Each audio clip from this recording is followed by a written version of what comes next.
So let's go ahead and read this section here on the prayer rope. Very, very fascinating uh, information I found in my research, and very excited to talk to you tonight about the prayer rope. Very, very interesting stuff. So let's go ahead and dig in.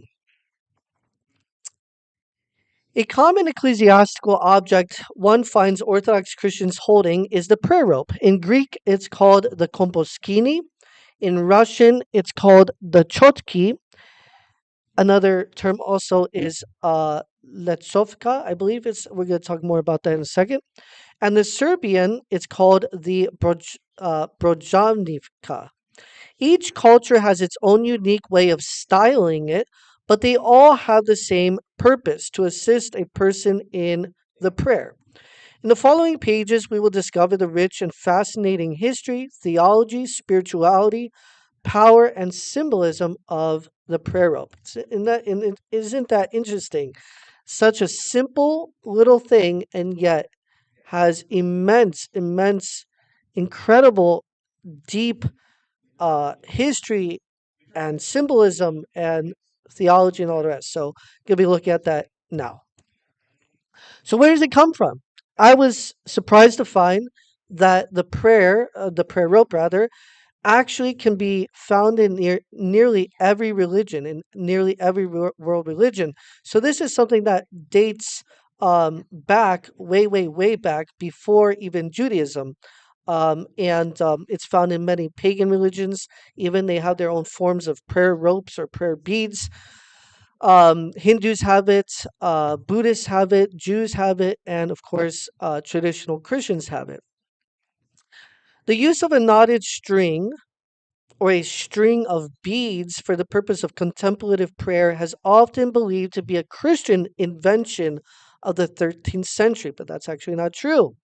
It's a much older practice found in ancient civilizations like Assyria, China, Asia, India, Japan, Greece, and Peru.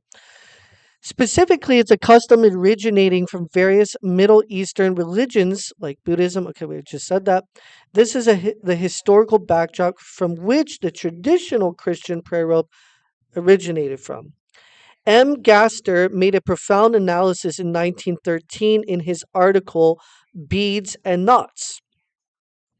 He presents biblical evidence suggesting that using some sort of a tactile object as a mnemonic device to remember God was given to the Jews by God Himself, and it was something early Christians felt was only natural to borrow from or continue using, much like they did with other Jewish liturgical objects and practices.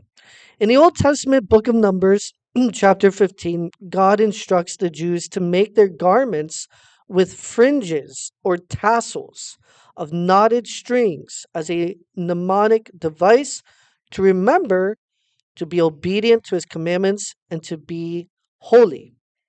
Prophet Ezekiel even tied his long hair in a knot, a sign of his faithfulness to God. Moreover, a knot placed in the middle of the hat of Jewish high priests, which Christian emperors apparently borrowed from for their crowns too, was observed. And that's perhaps where you get the bishop's crown or hat as well. And finally, the early Christians placed knotted tassels at the four corners of the holy altar table cloth, a practice still observed today in the Orthodox Church. I don't know if you've ever noticed that. A lot of altar cloths on the altar table on the four corners actually have these tassels, and it has this Jewish origin. And finally, we skipped. In all these events, the use of a knotted or beaded string serves as a form of prayerful remembrance. Interestingly enough, as scholars Kita and Hassan note, quote, the word bead is inspired from the Anglo-Saxon word bead, which means prayer. Hence, its typical association with prayer in religious circles. I think that's fascinating just to see the etymological basis for some of these spiritual practices. Very fascinating. Historical literature provides light as to the time frame of when Christians began using prayer ropes or similar mnemonic devices in prayer.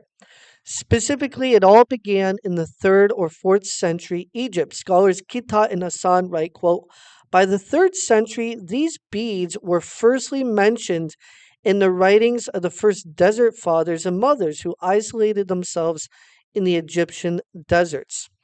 They began to use pebbles placed in their pockets, and they would drop them one by one into their pockets during recitation of prayers in order to count their prayers. Later on, these pebbles were strung on a cord and they were carried.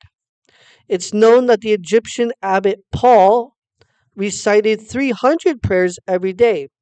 This saint preserved pebbles in his cloak, dropping them one by one to count on counting his recitations. I probably should say, it's probably badly worded there. I probably should say something like dropping them one by one to count his recitations. Anyways, it was said that St. Paul, I think this is St. Paul of Thebes, collected 300 pebbles and sat on his side on each as each prayer was finished. This is recorded by Sozomen in his ecclesiastical history, a very popular ecclesiastical text. This St. Paul of Thebes was a disciple of St. Anthony the Great, who is believed to be the first Christian ascetic to come up with the idea of specifically using rope or string to tie knots as a way to count his prayers and remember God by saying, Lord, have mercy, as he tied each one. Isn't that interesting? However, each time he did, the devil would come and untie the knots. The Theotokos, or in some traditions, an angel, appeared to St. Anthony and taught him how to tie the knots in the form of 7 small crosses. And so, when the devil returned to untie the knots, he could not, since it burnt him. Indeed, the cross has great power, St. Paisius proclaims.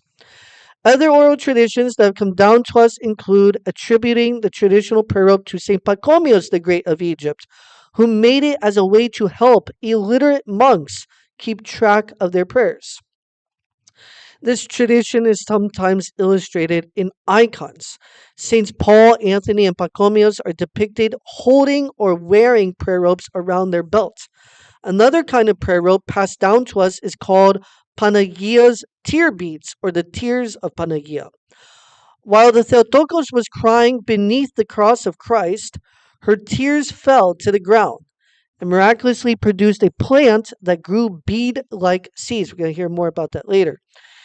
Centuries later, a monk of Mount Athos had difficulty making prayer ropes. The Theotokos appeared to him handing him these bead-like seeds, saying, my child, take my tears, cultivate them, and make prayer ropes with which people may say, Lord Jesus Christ, have mercy.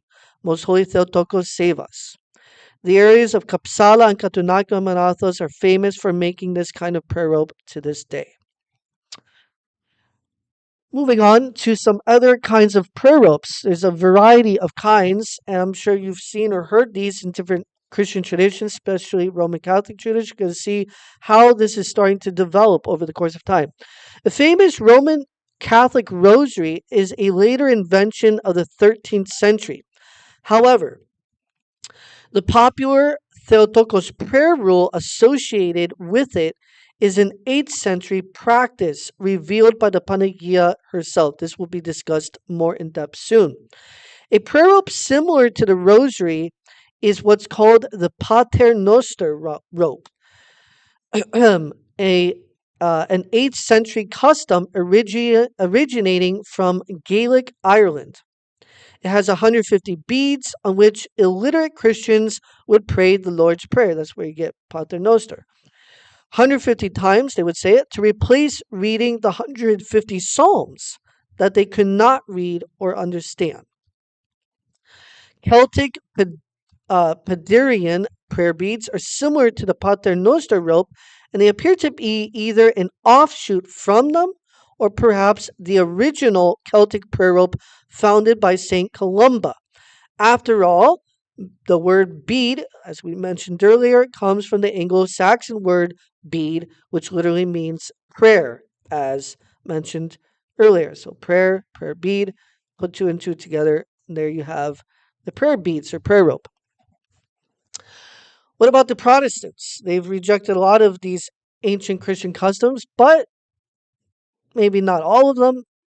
They've preserved some of them, especially some of the more traditional Protestants. Within Protestantism, prayer beads and ropes were rejected around the time of the 16th century Reformation in reaction to the Roman Catholic Communion granting indulgences to whoever prayed with the rosary.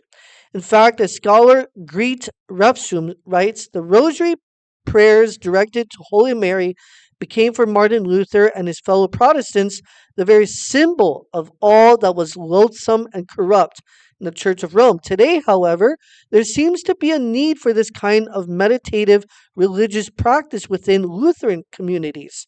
The Swedish Lutheran priest Martin Lonibo has recently developed a loop of prayer beads called the Christ wreath.